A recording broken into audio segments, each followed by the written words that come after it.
누가복음 1장. 자신들의 삶으로 이 말씀을 섬겼던 최초의 목격자들이 전해준 보고를 바탕으로 우리 가운데 일어난 성경과 역사의 놀라운 추수 이야기를 정리하려고 손을 댄 사람들이 아주 많았습니다. 이야기의 발단부터 시작해 모든 보고를 아주 자세히 살펴본 나도 데오빌로 각하를 위해 모든 것을 상세하게 기록하기로 했습니다. 이로써 각하께서는 그동안 배운 것이 믿을 만한 것임을 확실히 알게 될 것입니다.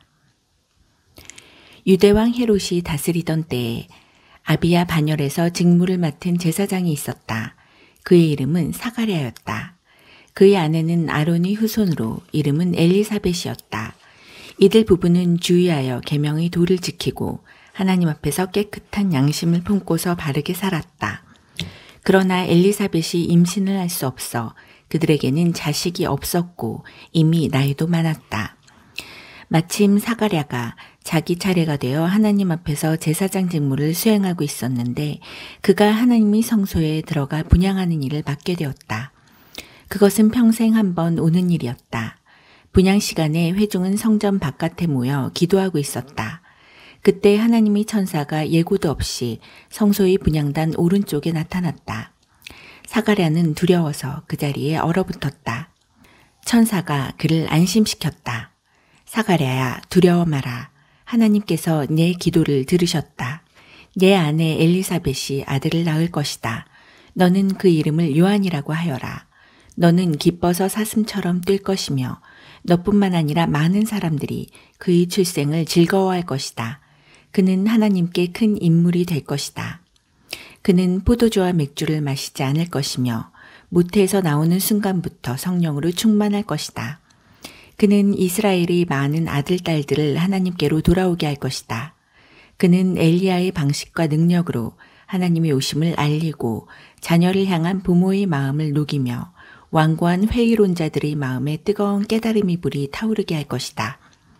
그는 백성으로 하여금 하나님을 맞을 준비를 하게 할 것이다. 사가랴가 천사에게 말했다. 그 말씀을 믿으라는 말입니까? 나는 늙은 사람이고 내 아내도 늙었습니다. 그러자 천사가 말했다. 나는 하나님이 파수꾼 가브리엘이다. 나는 너에게 이 기쁜 소식을 전해주려고 특별히 보내심을 받았다. 그런데 네가 내 말을 믿지 않으니 네 아들이 태어나는 날까지 너는 말을 하지 못할 것이다. 내가 너에게 한 말은 하나님의 때가 되면 그대로 다 이루어질 것이다. 한편 사가랴를 기다리던 회중은 그가 성소 안에 왜 그렇게 오래 있는지 이상하게 여기며 조바심을 냈다. 사가랴가 밖으로 나와 말을 하지 못하자 그들은 그가 환상을 본 줄 알았다. 사가랴는 계속해서 말을 하지 못한 채 손짓으로 사람들에게 뜻을 전해야 했다. 제사장 직무 기간이 끝나자 사가랴는 집으로 돌아갔다. 얼마 후에 그의 아내 엘리사벳이 임신했다. 그녀는 아이를 갖게 된 것을 기뻐하며 5달 동안을 홀로 떨어져 지냈다. 그녀는 하나님께서 나의 딱한 처지를 이렇게 보상해 주시는구나 라고 말했다. 엘리사벳이 임신한 지 6달이 되었을 때 하나님께서 천사 가브리엘을 갈릴리 나사렛 동네의 다윗의 자손인 남자와 약혼한 한 처녀에게 보내셨다. 남자의 이름은 요셉이고 처녀의 이름은 마리아였다. 가브리엘이 들어가서 마리아에게 인사했다. 잘 있었느냐? 너는 하나님의 아름다움으로 안과 밖이 다 아름답구나. 하나님께서 너와 함께 하신다. 마리아는 크게 동요하며 그 인사에 감춰진 뜻이 무엇인지 궁금히 여겼다. 천사가 그녀를 안심시켰다. 마리아야, 조금도 두려워할 것 없다. 하나님께서 너에게 주시는 놀라운 선물이 있다. 내가 임신하여 아들을 낳을 것이니 그 이름을 예수라고 하여라. 그는 크게 되어 지극히 높으신 분이 아들이라 불릴 것이다. 주 하나님께서 그에게 그의 조상 다윗의 왕위를 주실 것이다. 그는 영원히 야곱의 집을 다스리고 그의 나라는 영원 무궁할 것이다. 마리아가 천사에게 말했다. 하지만 어떻게 그럴 수 있습니까? 나는 남자와 잠자리를 같이 한 적이 없습니다. 천사가 대답했다. 성령께서 내게 임하셔서 지극히 높으신 분의 능력이 내 위에 머물 것이다. 그러므로 내가 낳을 아기는 거룩하신 분, 하나님이 아들이라 불릴 것이다. 너는 내 사촌 엘리사벳이 늙은 나이에 아이를 가진 것을 알고 있느냐? 모두가 아이를 가질 수 없다고 하던 그녀가 임신한 지 6달이 되었다. 보아라, 하나님께는 불가능한 일이 없다. 마리아가 말했다. 이제야 모두 알겠습니다. 나는 섬길 준비가 된 주님의 여종입니다. 당신의 말씀대로 내게 이루어지기를 원합니다. 천사가 그녀를 떠나갔다. 마리아는 잠시도 지체하지 않았다. 그녀는 일어나 유대 산지의 한 동네로 가서 곧장 사가랴의 집을 찾아가 엘리사벳에게 문안했다. 엘리사벳이 마리아의 인사를 받을 때에 그녀의 뱃속에서 아기가 뛰놀았다. 엘리사벳은 성령이 충만하여 뜨겁게 노래했다. 그대는 여자 가운데 참으로 복되고 그 뱃속의 아기도 복되다. 내 주님의 어머니가 나를 찾아오다니 이 큰 복이 어찌된 일인가.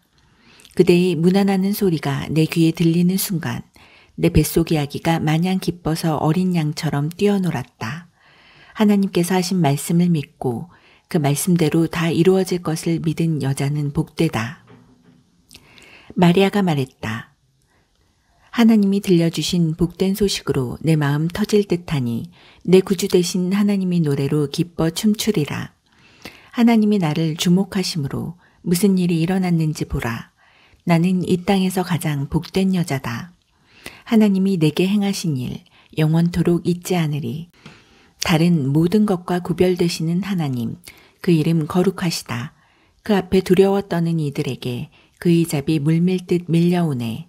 그가 팔을 뻗어 능력을 보이셨고 거만스레 허세 부리는 자들을 흩으셨다. 오만한 폭군들을 내리치시고 고통당한 이들을 진창에서 건져내셨다.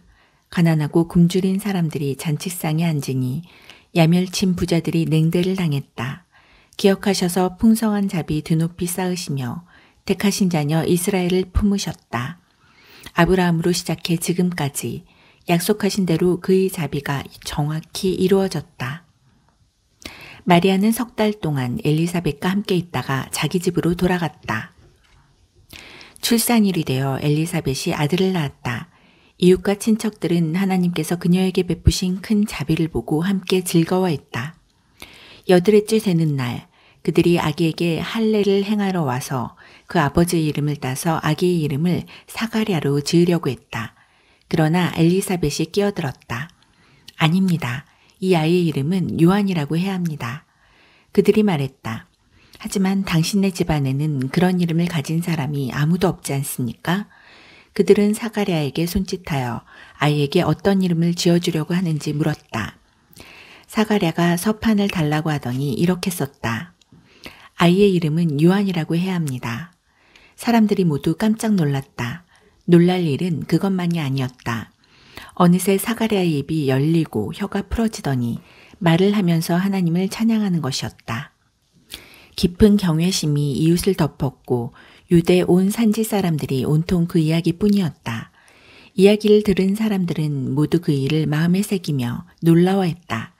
이 아이가 장차 어떤 사람이 될까? 하나님께서 이 일에 함께 하신 것이 분명하다. 사가랴가 성령이 충만하여 이렇게 예언했다. 이스라엘의 주 하나님을 찬양하여라. 그가 오셔서 그 백성을 자유케 하셨다. 그가 구원의 능력을 우리 삶의 중심에 그의 종 다윗의 집에 두셨으니 그의 거룩한 예언자들을 통해 오래전 약속하신 말씀 그대로 우리를 원수들과 우리를 미워하는 모든 손에서 건지셨다. 우리 조상에게 자비를 베푸셔서 말씀하신 것을 기억하고 행하셨으니 곧 우리 조상 아브라함에게 맹세하신 대로 적진에서 우리를 구하셨다. 우리로 하여금 세상 걱정 없이 그분을 예배하며 사는 날 동안 그분 앞에 거룩하게 하셨다. 지극히 높으신 분이 예언자인 내 아기여, 너는 주님 앞에 가서 그의 길을 예비하고 그의 백성에게 구원과 죄 용서의 소식을 전해줄 것이다. 하나님이 자비로우신 마음, 하나님이 해돋음 우리에게 임하셔서 어둠 속 죽음의 그늘에 앉아있는 이들을 비추고 우리의 길을 한 걸음씩 밝혀 평화의 길로 인도할 것이다. 아이는 자라며 심령이 굳세어졌다. 그는 예언자로 이스라엘에 등장하기까지 광야에서 살았다.